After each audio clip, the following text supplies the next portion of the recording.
Como disse um dia Teresa de Calcutá, que para hoje os católicos é chamada de Santa Madre Teresa de Calcutá, ela dizia algo que vale pensar. Ela dizia: difícil é amar o próximo, amar quem está longe é fácil.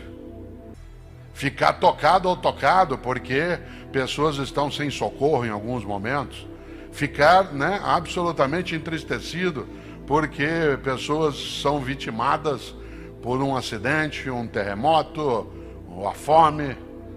Isso importa, chama-se compaixão. Mas amar o próximo é que é mais difícil, que é a pessoa que está à tua volta, na tua cidade, no teu lugar, na tua circunstância. Por isso eu volto exatamente a essa ideia. Tudo vale a pena se a alma não é pequena. E uma alma se é pequena quando ela imagina que ela precisa ficar restrita, guardada dentro de si. 2020, um ano difícil.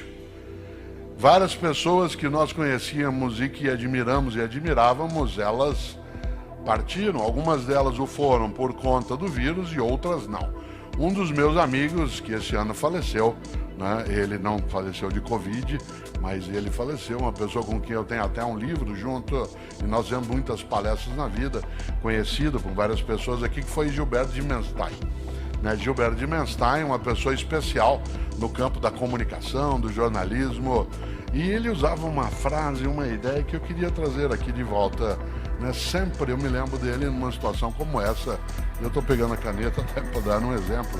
Ele dizia que na vida, quando você vem andando com uma vela acesa nas mãos e você encontra uma outra pessoa que está com uma vela apagada nas mãos e você cede a chama da tua vela, as duas pessoas são beneficiadas. Olha que exemplo bom. Quando você vem andando, você está com uma vela acesa e a outra pessoa com uma vela apagada, você empresta, entre aspas, a chama da tua vela e você nada perde. Quando você cede a chama da vela que está contigo, ambos ficam mais iluminados. Afinal de contas, parte daquilo que é a partilha representa exatamente a nossa condição de nós iluminarmos mais a nossa trajetória. E uma das coisas é, juntas e juntos, sermos capazes do ainda dar. Uma pergunta que esse ano me fizeram muito no campo da atividade no rádio, na TV, em debates, é o fato de que, tendo uma duração longa para a nossa capacidade de paciência, esse momento pandêmico leva algumas pessoas a terem, né, uma agonia muito grande e uma impaciência. E uma pergunta, na hora que se tinha algum tipo de debate nas atividades virtuais, era assim: professor, como se nós da área de filosofia tivéssemos um conhecimento, né, sobre todas as coisas, mas a expressão era: professor, eu estou muito angustiada, eu estou muito impaciente, como é que eu faço para sair dessa angústia? Evidentemente que eu tenho meus limites no campo da filosofia em relação a isso. Há outras áreas do conhecimento que ofereceriam ferramentas muito mais apropriadas para que a pessoa deixe aquele estado de angústia, inclusive no campo, né, dos fármacos. Não é a minha área.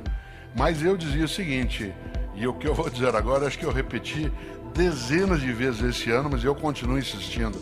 Eu dizia e digo ainda: a única saída para que a gente persista, vá buscar e, acima de tudo, não perca a vitalidade que a esperança carrega, é lembrar da frase estupenda de um filósofo norte-americano do início do século XIX, um homem chamado Ralph Waldo Emerson.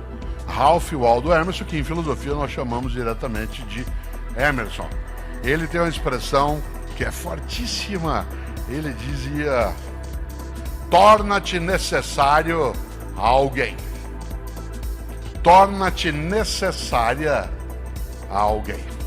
A única maneira de você e eu não sentirmos nossa vida perder tempo, esvair-se, ser inútil, banal ou autocentrada de modo exclusivo é tornar-se necessária, tornar-se necessário a alguém. Afinal, quem é que não leu Saint-Exupéry? um estupendo escritor francês, que além de tudo era aviador também. Vocês sabem que Saint-Exupéry morreu sobre o Canal da Mancha em 1944, porque ele, voluntário que era, né, estava sobrevoando uma parte do Canal da Mancha em busca, né, das tropas homicidas que tinham ocupado a Europa, né, naquele momento, em 1944, e ele foi abatido e pereceu, né, exatamente sobre o Canal da Mancha, mas ele deixou muita coisa.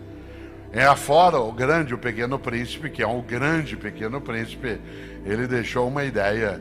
E no meu escritório em São Paulo, ao qual eu não vou para trabalhar desde o dia 13 de março, toda a minha equipe está, né, de modo remoto. Esse escritório fica a 2 quarteirões da nossa casa, ainda assim não vou lá trabalhar, não que eu não esteja trabalhando, embora muita gente ache que filosofia não é trabalho, existe atividades, né, que a gente desenvolve, e desde o dia 13 de março que eu não vou. Mas quando a pandemia começou a ser sussurrada como possibilidade, ainda em fevereiro, nós colocamos na porta do escritório, pelo lado externo, um dispenser de álcool em gel. E para estimular as pessoas, já naquele momento, ao uso, né, de uma higienização mais frequente das mãos e de uma cautela em relação ao que poderia vir, e veio, nós colocamos uma frase que pudesse estimular exatamente do Saint-Exupéry. E Saint-Exupéry dizia: cada pessoa é responsável por todas as pessoas. Cada pessoa é responsável por todas as pessoas. Ele não está sugerindo que a gente se meta na vida alheia. Ele está sugerindo que a gente participe do cuidado com a nossa vida e a vida de outras pessoas.